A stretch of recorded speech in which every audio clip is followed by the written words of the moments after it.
nongeye kubasuhuza inshuti bakunzi ba NG Empire, nizeye kumeze neza aho muri hose hatandukanye, abari mu Rwanda, abari mu Burundi, abari muri Tanzania, abari muri Uganda, abari muri Kenya, abari mu bice bitandukanye bya Afurika ndetse n'u Burayi, mu Bufaransa ndetse no mu Bwongereza no mu bindi bihugu bitandukanye by'Ubufaransa, ntibagiwe n'abari muri Amerika ndetse na Canada, abari muri Aziya namwe mu Bushinwa, aho muherereye hose mukurikira NG Empire, maje kubasuhuza, mukomeze kugira ibihe byiza mu weekend nziza. Umuhungu wanyu Irene Murindahabi akubise abangura aravuga ati ntabwo mwiriye gusibira urwo nzambuka. Rero nkuko mwabonye mu minsi ishize Irene Murindahabi na Liliane baciye mu rukiko basezerana imbere y'amategeko nk'umugore n'umugabo.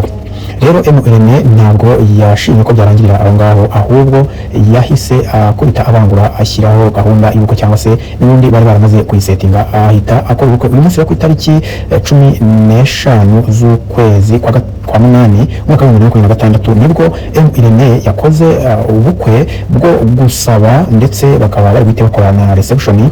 Akaba rero uyu munsi aribwo ubukwe burimo kuba bwo gusaba umukobwa yakunze cyane, umukobwa yahebeye umutima we ndetse n'iyo birebye mu jisho no mu kanyamuneza mu buryo ubukwe bwabo barimo kwitwara mu mafoto, ubona ko ari umukobwa afitiye urukundo, ubona ko ari umukobwa afitiye akanyamuneza ndetse ari umukobwa yishimiye. Kandi koko Liliane ni umukobwa wo kwishimirwa kuko niyo umurebye mu gihagararo, indeshyo, isura, ubona ko ari umukobwa mwiza kandi ufite umuco. Nibyo koko rero Murindahabi Irene ntabwo yari kwitapa cyangwa se yari kwibeshya ngo asabe umukobwa abonye wese.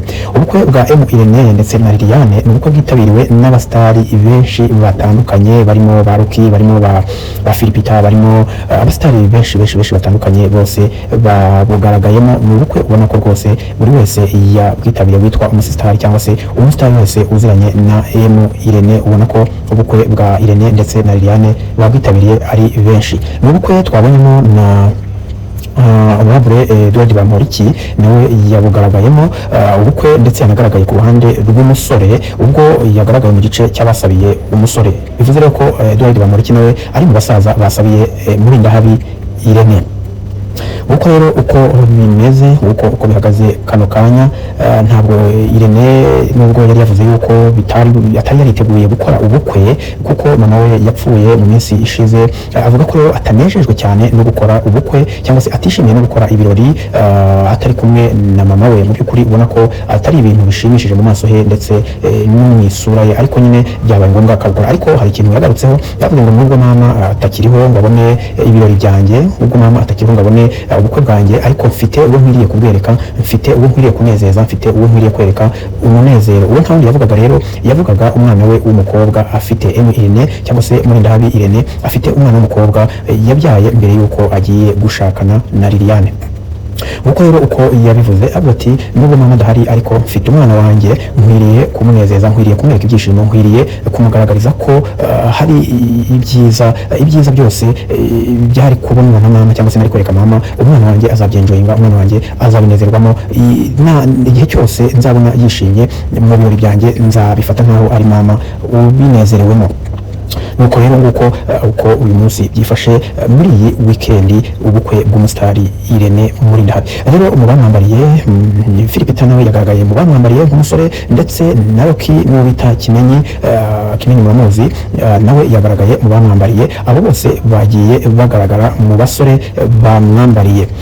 Gazi rero ubukwe bwa Murindahabi bigaragara ko ari ubukwe buteguye neza, bwari ubukwe buteguye neza, ni ubukwe ubona bufite umuteguro, ni ubukwe ubona butajagaraye, ni ubukwe ubona buri kuri gahunda. Mu bukwe mu by'ukuri ubona ko yitondeye kandi yahaye umwanya akabushyira ku murongo. Niyo witegereje amafoto, niyo witegereje buri kimwe cyose, ubona ko ubukwe bwa Irene Murindahabi ndetse na Liliane ari ubukwe buteguye kandi buri kuri gahunda. Uko rero uko bimeze, uko bihagaze, uko byifashe ku muhungu wanyu Irene, n'ibyishimo n'iby'umunezero, ndetse dukwiriye kubishimira Imana kuko Irene cyangwa se Murindahabi Irene ni umwe mu bantu babonaga ko ibintu byo gushaka bidafasheho, atabyitayeho, ariko buriya umuntu wese agira igihe cye, akagira n'umunsi we. Umunsi we wa gatandatu wari uyu nguyu ngo nawe agire icyo agaragariza Abanyarwanda. Ngaho nguko amakuru yo nakagaruka, mukomeze kugira impagarike n'ubugingo.